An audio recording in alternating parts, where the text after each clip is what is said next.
ব্রিটেনে এসে অনেকেই অ্যাসাইলেম সিক করেন।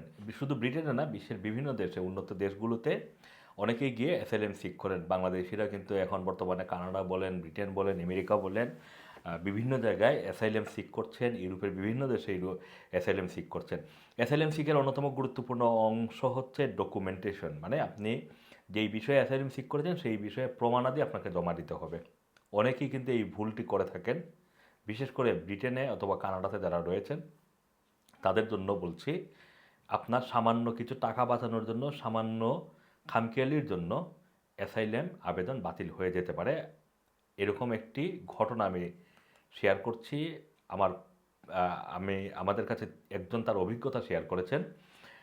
তার অ্যাসাইলেমটি কিন্তু একেবারেই জেনুইন অ্যাসাইলেম। মানে তার ঘটনা একেবারে জেনুইনলি তিনি বাংলাদেশে তার জন্য থাকা থ্রেট, তার প্রচুর এভিডেন্স রয়েছে এবং প্রোফাইলড একজন মানুষ। মানে তার ভালো স্যালারিতে বাংলাদেশে জব করতেন, কিন্তু তার বেশ কিছু সমস্যা ছিল পেশাগত কাজের জন্য, যেটা থ্রেট হয়ে দাঁড়িয়েছিল, এবং তিনি সেই সব ডকুমেন্টগুলো সাথে করে নিয়ে এসে ব্রিটেনে অ্যাসাইলেম সিক করেন।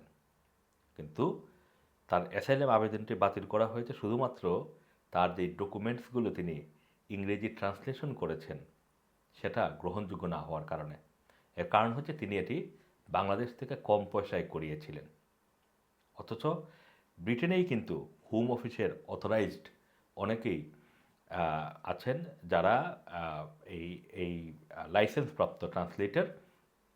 তাদেরকে দিয়ে যদি ট্রান্সলেশন করাতেন হয়তো তার 400 থেকে 500 পাউন্ড যেত। তার যে ডকুমেন্টেশনের যেই বান্ডেল, যেই ডকুমেন্টসগুলো আমি দেখেছি সেইগুলো তার এইখানে ট্রান্সলেশন করলে হয়তো 500 পাউন্ডের মতো যেত। বাংলাদেশে হয়তো তিনি 10 থেকে 12,000 টাকায় সেটা করিয়েছেন। আমি পাউন্ডের হিসাব করলে হয়তো 100 পাউন্ড বাংলাদেশে খরচ গিয়েছে। কিন্তু 400 পাউন্ড সেভ করার জন্য তিনি এই যে বাংলাদেশের তার এলাকার কোর্ট থেকে এই ডকুমেন্টসগুলো ইংরেজি করিয়েছেন। কোর্টে সাধারণত আপনারা জানেন যে ইংরেজি করে, এবং সেই ইংরেজি কিন্তু ভয়াবহ একটা বাজে ইংরেজি।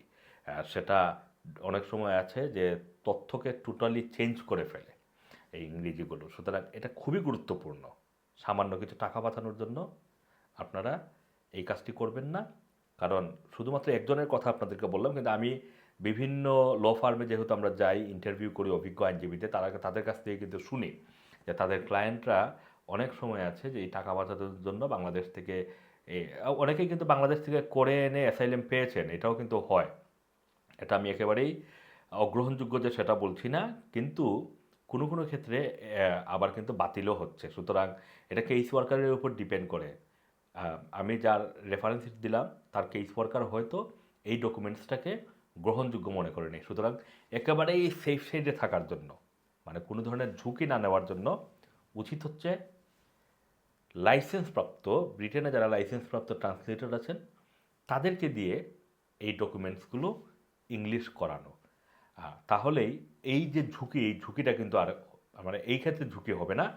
হয়তো কেসের মেরিট আছে কিনা সেটার উপরে সিদ্ধান্ত হতে পারে, কিন্তু ডকুমেন্টেশনের ক্রেডিবিলিটির জন্য একজনের অ্যাসাইলাম বাতিল হয়েছে।